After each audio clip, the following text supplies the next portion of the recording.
The call history allows you to see the calls made from your account for the specified date range displayed here.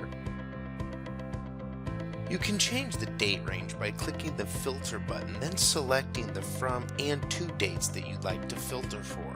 You can also filter for specific numbers that have called you, or specific numbers that you have dialed. There is also a filter for call type, which includes inbound, outbound, and missed calls. Clear fields will reset the filter.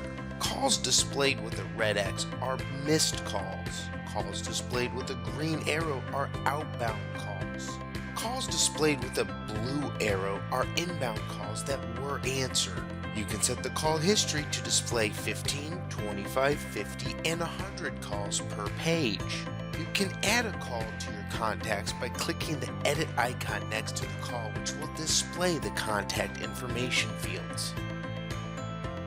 If call recording is enabled on your profile, device, or if the call was from a queue configured to be recorded, you can download the call.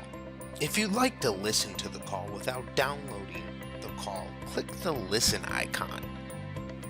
You can export your call history to a CSV file.